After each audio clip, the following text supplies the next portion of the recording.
时隔数年，退哥再次来兑现云顶设计师 More。为什么情愿把龙龟的衣服穿到泰拉的身上都不肯出龙龟呢？ And so because of that, I'm traumatized and I'll never put Rammus in a TFT set ever. 我们有时会看到，打个比方啊，比如这个版本霞攻击力削弱了5点，到了下个版本霞攻击力又提高了5点，也就等于没动。有玩家反映你们是在混工资，请问是这样子的吗？ I actually just have about 70 wheels that you can't see. In every patch, I just spin the wheel, buff nerf. Good to see you too. Good to see you too. 为什么这个赛季只删除了冰心一个装备？ So specifically, the thing to talk about here is crowd control. TFT has a lot of sources of crowd control. It could be stun, attack speed slow, dazzler, stuff like that. CC in small quantities is okay, right? Like, oh, I got stunned for a second and a half, 2 seconds, no problem. CC for long periods of time is very frustrating. I don't know if you remember back in set 1, Leona had a 7-second stun. Frozen Heart is basically crowd control for a long period of time. Right? As long as this unit is alive, everyone near it is crowd controlled. And so I think moving forward, we really want to avoid any source of crowd control. I think the next one on the chopping block is actually Eternal Winter, which is kind of similar, to be honest. It's like applies CC for a very long time. 兄弟们，永恒岭东看来要没了。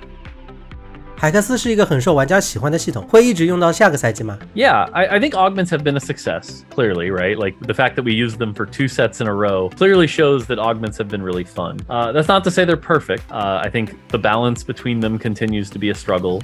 You know, the difference between a good augment and a bad augment is probably too severe, right? So I think the next set for us is figuring out if we want to keep them long term, what does that look like, right? Because there's going to come a point where people are tired of seeing Celestial Blessing every game, you know? And so does that mean every set we would have to make 100 new augments? Maybe that's too much. Also, is there just a point where it gets boring because we've seen it for a year, 2 years, 3 years?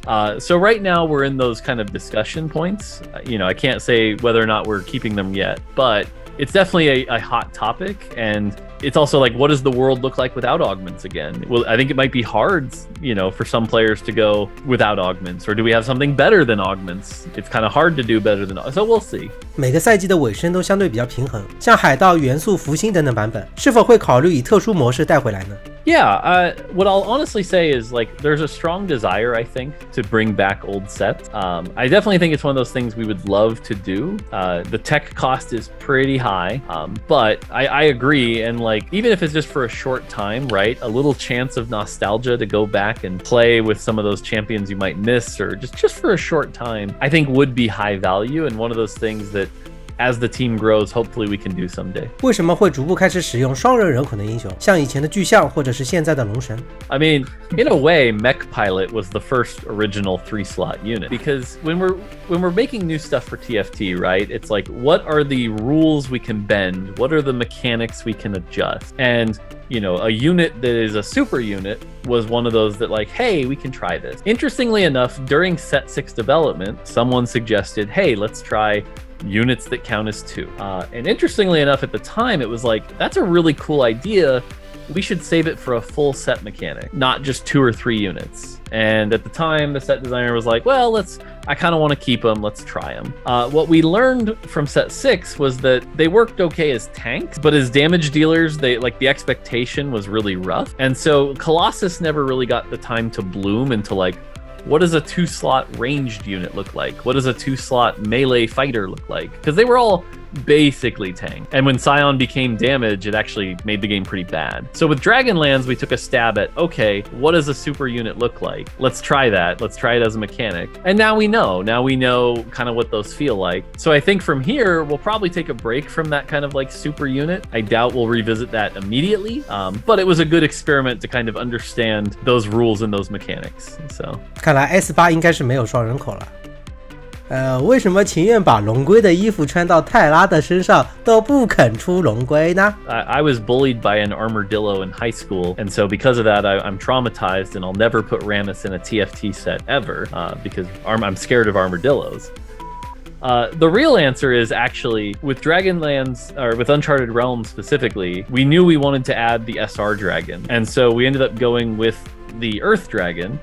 And so we saw Rammus's spell as like a cool thing because we didn't want the Earth Dragon to just shoot fireball. It was actually the spell that made the most sense. So it wasn't, it was like, we went with that path, right? It was like SR Dragon, Mountain, cool spell, not Rammus, just kidding, Dragon, you know, so. 云顶之弈现在越来越复杂了，入门变得很难，对新人很不友好。有想过怎么解决这一块的问题吗？ I can't spoil the tactics that we're using yet, but I can tell you this is an extremely important problem for us, and we are working on a good solution that I'm very excited about.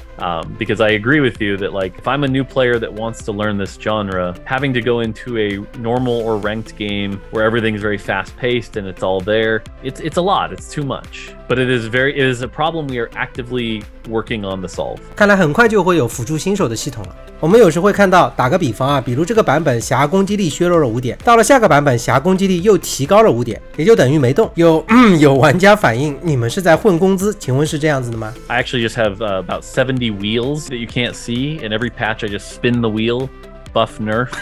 I do it on Friday, you know, we just keep my salary, it's all good. The real answer, the less cheeky answer here, is that TFT is ridiculously interconnected, right? Let's say literally the only thing I do in a patch is nerf Xayah, right? Like all of a sudden, things that Xayah was beating, they got buffed, and things that, you know, don't have to deal with backline as much, or like, let's say assassins, they get nerfed because now they're dealing with, like, everything is so interconnected that a single change has a large impact. So it would be nice to do smaller patches to see those impact. But players are also very hungry for change. Let's use Dragonmancer Nunu as an example, right? Players want that nerf today. They want it nerfed now. And it's like, well, if we only nerf Dragonmancer Nunu, what about Xayah? What about, you know, it's like they don't get everything they want. Players want it all changed right away. So a patch usually tries to address a lot of the things players are struggling with. In order to do that in such a short time, it is difficult to test all the combinations and permutations and make sure that they're all perfect. The team does the best they can, but here's where this gets extra tricky. TFT is a global game played all across the world. In order to make sure that works and distributes that, we have to lock things in pretty early. So for example, our branch cut, which is when we basically say no more changes, is a week before the patch. So if something comes up between the week before the patch and the patch, we can't change it easily. And so being able to be reactive is very difficult. And all of that is to also say, then we have our micro patches, but a micro patch, like let's say today we wanted to micro patch Nunu, that would actually take about 8 developers an entire 2 days to do the change, test it out, make sure it works, distribute it across the world, and get that all going. And that's not really the best use of those developers' time long term to every day just change one thing. And so all of that is basically constraints that make it challenging to get the perfect balance. And so we'll definitely, like, in a perfect world, if we could attempt perfect balance, we would stop shipping patches. But TFT is a hard game to do that too. 小小英雄的斩杀动画有时候会有 bug 导致一些问题，会不会出一个取消观看动画的功能呢？ Yeah, for now the plan is that we're not going to turn it off. You know, it's about 7 seconds, and I realize 7 seconds can be tilting, but honestly, it's like not that big a deal. You know, I've been playing with the Lee Sin one, and yeah, it's like, oh, I lost, but it's 7 seconds. I will say the bug, though, that you're talking about, there's a bug sometimes where it can mess up your shop. That absolutely needs to be fixed. I believe we have a fix for it finally next patch, but I agree that that's not really a great state to be in, where if that thing can bug you, and that needs to be addressed. 你之前说会以叠加为基准线，增强或者削弱其他的英雄和阵容，那为什么叠加是基准线呢？ Yeah, so when we talk about a baseline, that picture's hilarious, by the way. When we talk about a baseline, what we're usually talking about is actually the pace of combat. An example of bad combat here would be something like Cannoneers right now, right? Where the fight is kind of over in like 8 seconds, right? They're just so damage focused and they blow everything up way too quick. The opposite is also true, right? If a fight takes way too long, you know, if every fight's going to overtime, that's not really healthy either. And so the reason Deja is really good is because Deja, like, slowly takes down the front line with her MR Shred, has some backline access with that ult, and that ult can, like, one-shot or not. Works really well with Archangels, which is a nice ramping time. And fights with Deja usually take about 20 seconds, which is pretty good for an end game fight. You know, that's kind of the pace of combat we're really looking for. Ao Shen is kind of close to this also, right? Where it's like you're trying to survive and then eventually Ao Shen does the ult. Cool. And so that's kind of like we sort of establish that baseline of pacing and then try to match that. And so that's where, again, like Cannoneer, for example, is just way too fast early. And so I'd like to see Cannoneer damage come down. Or Nunu is a great example, right? Where like Nunu just doesn't die ever. That's not okay. Nunu needs to die, you know? And so we have to get Nunu to a point where he can die. It might be after like 5 bites, but like Nunu needs to die. 你为什么总留那么长的胡子？ Yeah, so I like the beard. I like the way I look. I had never actually grown it as long as I did. That was the first time I've ever grown it that long. But it's definitely not common. It was kind of fun. But when it gets that long, it's also really hard to manage. And you kind of get food in it and stuff. And it's like, ugh. But I've had at least something here since I was like 18. My wife hates it without. So like I've kept it for a long time now. But I think the last time I didn't have it, I was like 21. 你为什么会辞掉任天堂的设计师，来到拳头当云顶的设计师呢？ So I was at Nintendo for 11 years. While I was there, I made 8 games, 6 of which were Mario vs. Donkey Kong games, which is a puzzle game on portable systems. And so I worked on that for a long time. My dream was always to work on a cooler game, you know, like a World of Warcraft or League of Legends. And you know, but Nintendo was like, hey, we want you to make a 7th Mario vs. Donkey Kong game. And I was like, okay, it's time for a break. It's time to try something new. So I actually only applied to Riot, got the job, and have been there ever since.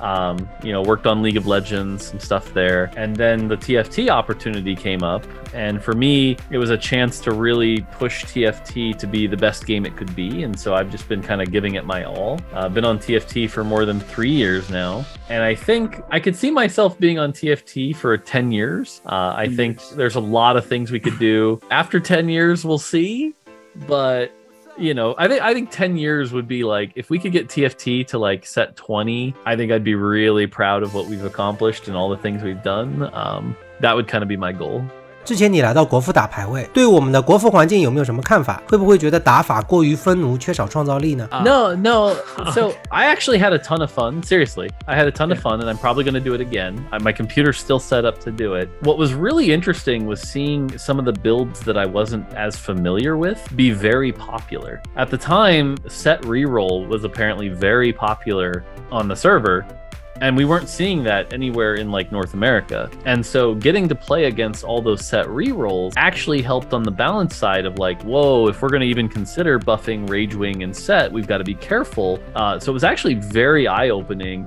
And again, it kind of shows, we've seen time and time again, China kind of be ahead of the meta. So to be honest, if I want to learn more about the meta, I'm probably going to play more China than I am anywhere else. And that, like I said, that was really enlightening.